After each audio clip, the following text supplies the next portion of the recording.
Namaskar, hello and welcome to Sunset TV. I am Namrata Singh and you are watching Question Hour. This show focuses on important questions raised by members in both houses of parliament concerning matters of national interest. In the Rajya Sabha today, members from various parties posed questions related to 14 ministries and sought responses from the respective ministers. Similarly, in the Lok Sabha's Question Hour, members from diverse parties raised questions pertaining to 9 ministries and sought responses from the respective ministers. Now, let's take a look at some of the questions whose replies were tabled today.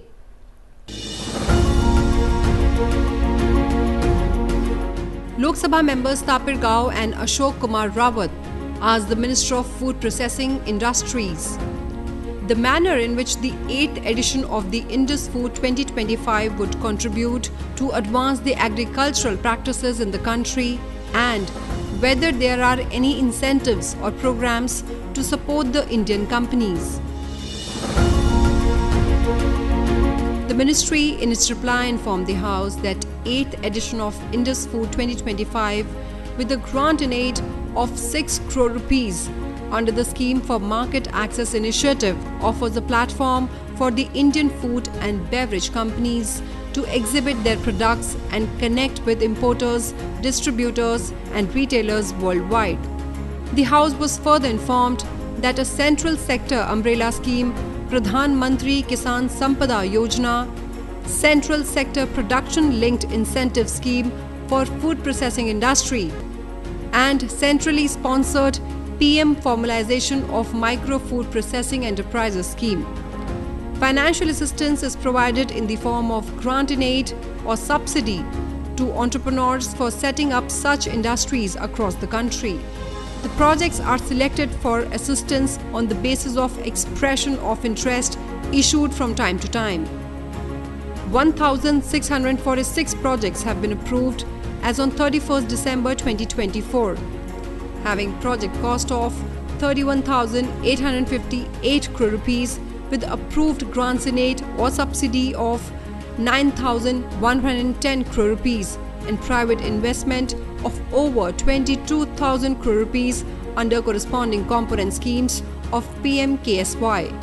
A total of 1,16,148 micro food processing enterprises has been approved as on 31st December 2024 for credit-linked subsidy and 3,13,218 members of self-help groups supported for seed capital amounting to 1,000 crore rupees in rural and urban areas of the country under PMF-ME scheme.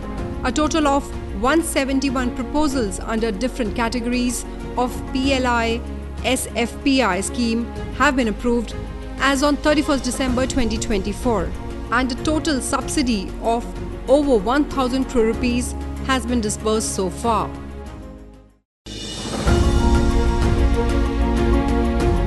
Rajya Sabha member Pradeep Kumar Verma asked the Minister of Youth Affairs and Sports the specific programs or workshops to be offered under the Viksit Bharat Young Leaders Dialogue to equip young leaders with the skills required for nation building and whether this dialogue is in sync with the country's goal of becoming a developed nation by 2047 and the details thereof.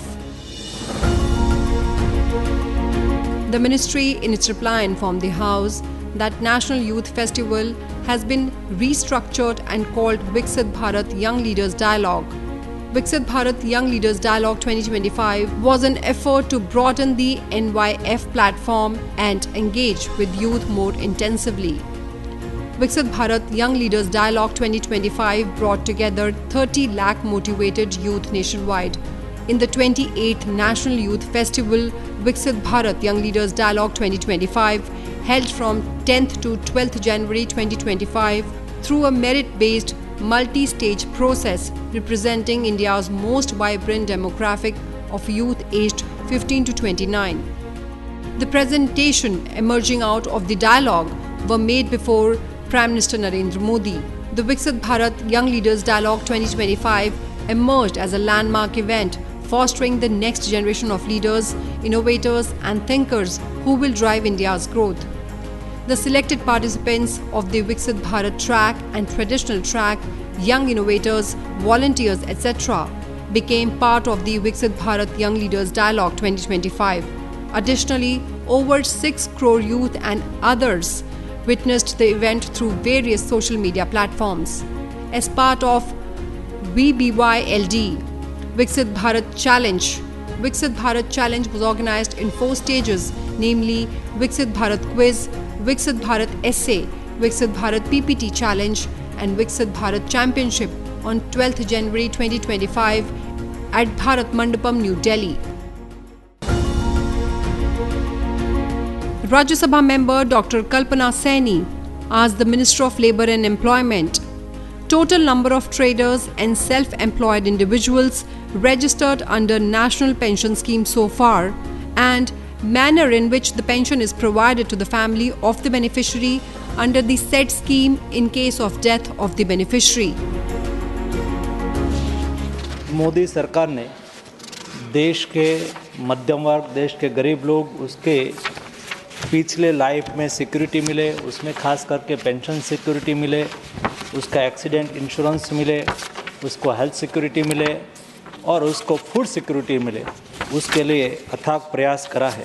और ये प्रयास का परिणाम और नतीजा ये है कि आज देश में 920 मिलियन यानी कि 92 करोड़ लोग, यानी कि देश के कुल पॉपुलेशन का 65% पॉपुलेशन जो कोई न कोई एक या एक से अधिक उसको कोई सिक्योरिटी मिली है। ये सोशल सिक्योरिटी के लाभ सामान्यतः 1919 से 3 प्रकार की योजना चालू करी गई थी। उसमें से प्रधानमंत्री श्रम योगी मानधन और नेशनल प्रधानमंत्री छोटे व्यापारियों के लिए सहाय योजना के तहत ये योजना का लाभ देश के छोटे व्यापारी या तो छोटे तबके के लोगों को मिलता है। ये योजना के तहत देश में आज तक कुल मिला के 60 लाख लोगों ने ये योजना में हिस्सा लिया है।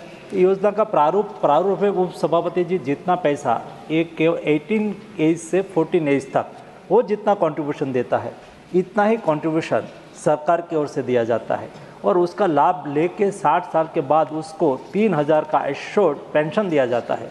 पेंशन आज के दिन में छोटे लोगों के लिए, छोटे काम करने वाले लोगों के लिए पिछली लाइफ में बहुत उपयोगी होता है और ये योजना देश में लागू है और अच्छी तरह से उसका इम्प्लीमेंटेशन करने के लिए हम स्टेट गवर्नमेंट के साथ डिस्कशन करते हैं। हम नेशनल सभी स्टेट में सब विलेज लेवल पर जो कैरियर सर्विस पोर्टल है उसका भी उसको उपयोग करते हैं ताकि उसका लाभ उसको मिले और अपने स्वयं कोई भी व्यक्ति या तो कोई ऑर्गेनाइजेशन अपने यहाँ काम करने वाले लोगों को या तो ये व्यापारियों को वेबसाइट पे जाके भी अपना कंट्रीब्यूशन दे सकते हैं।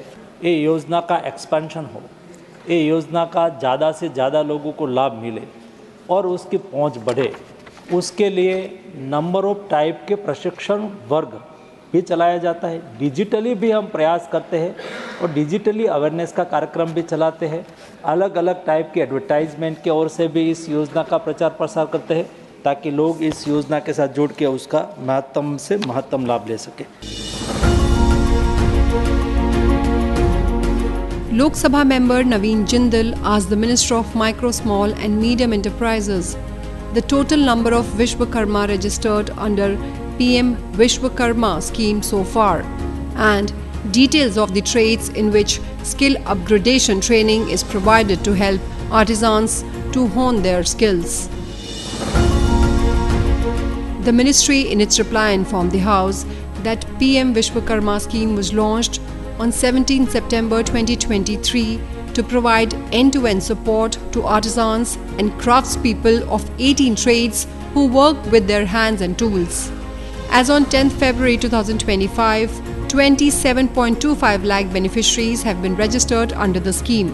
The House was also informed that the scheme covers artisans and craftspeople engaged in 18 trades in which skill upgradation training is provided to help the artisans hone their skills.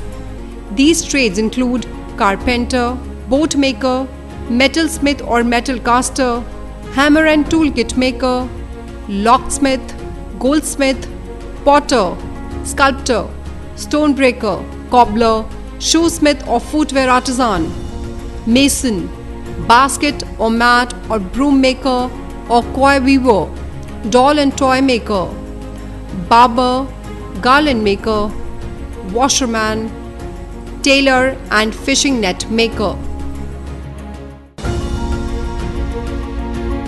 Lok Sabha member Yaduveer Wadiyar asked the Minister of Jal Shakti details of the funds allocated under the Atal Bhujal Yojana for the financial year 2025-26 and measures introduced or likely to be introduced to ensure equitable water distribution for agriculture, industrial and domestic purposes. अटल भूजल योजना के तहत पूरे देश में करीब 150 जिले हैं और 150 जिले में से जहाँ सबसे ज़्यादा प्रॉब्लम है ऐसे जिलों को चयन करते हुए हमने कर्नाटक में 14 जिलों में 2480 जितने ब्लॉक में ये काम शुरू किया है और 1707 जगह पर ये काम कंप्लीट भी हो गया है। आप देखेंगे तो भूजलपुर में करीब 16.84 BCM पहले जो भरण हो रहा था अभी 18.74 वहाँ BCM का भरण भी उसके अंदर हो रहा है। तो भूजल के डार्क जोन के अंदर जिस तरह से लोगों को जो प्रॉब्लम था जिसके वजह से वहाँ पानी की क्वालिटी ठीक नहीं थी और पानी भी नहीं था, वहाँ पर ये डार्क जोन की मदद से वर्ल्ड बैंक का और केंद्र सरकार की मदद करते हुए राज्यों से सहाय लेते हुए राज्यों को आर्थिक मदद करते हुए और टेक्निकल सहाय देते हुए इसके ऊपर जो काम शुरू हुआ है उसके अंदर कर्नाटक में भी और पूरे देश में भी बहुत अच्छा पुनर्भरण का काम हुआ है। उसके अंदर लाखों लोगों को उससे फायदा हुआ है। Rajya Sabha member Babubhai Jaisangh Desai asked the Minister of Earth Sciences current status of earthquake preparedness and early warning systems in earthquake-prone regions of the country. वैसे तो देखा जाए तो कुल मिलाकर के भूकंप की भविष्यवाणी 100% या 100% करना बहुत कठिन रहता है, लेकिन उसके बावजूद बाकी देशों की तुलना में भारत का प्रयास कई गुना अधिक है और इसमें प्रगति भी हुई है। और जब मैंने कहा कि इससे गुजरात का एक और भी ताल्लुक है तो मेरा तात्पर्य ये था कि सबसे पहली बार जब वर्तमान प्रधानमंत्री गुजरात के मुख्यमंत्री थे तो कच्छ में आए भूकंप के बाद देश में पहली बार नेशनल डिज़ास्टर या गुजरात डिज़ास्टर मैनेजमेंट अथॉरिटी की कल्पना उनके द्वारा लाई गई थी और पहली बार भारत में डिज़ास्टर मैनेजमेंट अथॉरिटी का यदि कहीं गठन हुआ है तो गुजरात राज्य में हुआ। फिर उसी से प्रेरित होकर के 2005-06 में तत्कालीन केंद्रीय सरकार ने नेशनल डिज़ास्टर मैनेजमेंट अथॉरिटी का गठन किया। इसी प्रकार गुजरात के उस समय के मुख्यमंत्री माननीय नरेंद्र मोदी जी ने देश में पहली बार इंस्टीट्यूट ऑफ सिस्मोलॉजिकल रिसर्च का कॉन्सेप्ट लाया और उसकी स्थापना भी पहली बार गुजरात में हुई। और उसके उपरांत सन 2014 अगस्त के मास में जब वो प्रधानमंत्री बनकर के केंद्र में आए तो उसी तर्ज पर केंद्र में भी institute of national centre of seismological research लाया गया। गत 10 वर्षों में बड़ी तेज़ रफ्तार से, बड़ी तीव्र गति से इसमें प्रगति हुई है। उदाहरण के तौर पर हमारी जो सिस्मिक ऑब्जर्वेशंस रहती हैं, ऑब्जर्वेटरीज, जो कि भूकंप का अनुमान भी लगाती हैं, उसकी क्या मात्रा है वो भी तय करती हैं, प्रिपेयर्डनेस के लिए वो चेतावनी भी देती हैं, उनकी संख्या सन 2014 से पहले मात्र 80 थी और पिछले 10 वर्षों में, गत 10 वर्षों में 86 और जोड़ करके वर्तमान में 166 है। अर्थात 70 वर्ष में जितनी ऑब्जर्वेटरीज इस देश में स्थापित की गई थी उससे अधिक गत 10 वर्षों में। और कच्छ में और भुज के क्षेत्र में जहाँ पर के इसकी संभावना अधिक रहती है, उसी प्रकार उत्तराखंड और हिमाचल प्रदेश के भी कुछ क्षेत्रों में उसमें विशेष तवज्जो दी गई है। उदाहरण के तौर पर आज भी हमारा नेशनल सेंटर ऑफ सिस्मोलॉजी इन क्षेत्रों पर विशेष नज़र रखता है। यदि आप पूछें कि क्या प्रगति हुई है, तो सन 2016 में भारत की ओर से ही प्रधानमंत्री मोदी जी ने 10 पॉइंट एजेंडा रखा था। एशियन एक गोष्ठी हुई थी राजधानी दिल्ली में, जिसमें लगभग 39 देशों ने भाग लिया था, और उसके बाद कोलिशन फॉर डिजास्टर रेसिलिएंट इंफ्रास्ट्रक्चर का गठन किया गया, और सन 2047 को लेकर के जो विजन डॉक्यूमेंट भारत सरकार तैयार कर रही है, या जो विजन रखा गया है प्रधानमंत्री मोदी की प्रेरणा से, उसमें भूकंप की दृष्टि से अर्थक्वेक रिस्क रेसिलिएंट इंडिया बाई 2047 ये लक्ष्य निर्धारित किया गया है। और 2021 से लेकर 2025 एक नए प्रयोग का भी इस्तेमाल किया गया, मॉक एक्सरसाइजेस, और उसमें विशेषकर भुज और कच्छ के क्षेत्र में ये एक्सरसाइजेस आरंभिक दौर में सन 2021 में की गई।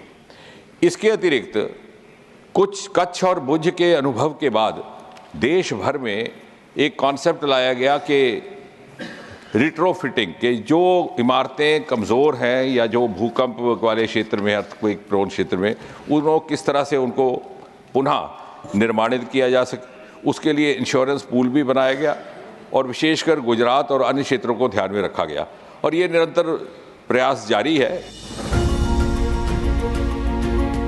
Rajya Sabha member Dr. John Brittas asked the Minister of External Affairs whether it is a fact that government has been making efforts to ensure that Nimisha Priya, who has been sentenced to death in Yemen, gets pardon. Sir, the Honourable Minister has also been persistently following up this case, and which is understandable because it's a very sensitive matter and relates to a person of his state. That the government accords the highest priority for the welfare of Indians abroad and provides all possible support to those who fall in distress, including in the instant case. The Government of India, sir, is providing all possible assistance in this case. Please, sir, the matter regarding any consideration towards the release of Miss Nimisha Priya is between the family of the deceased and Miss Nimisha Priya's family. Now, as the facts of the case go, sir, this lady in question has already been sentenced to death by the Supreme Court of Sana. She's already been sentenced to death. So their family approached us, and as the statement goes, we provided all possible assistance. Well, that is all I have for you in this edition of Question Hour. Stay tuned and thank you for watching Sunset TV.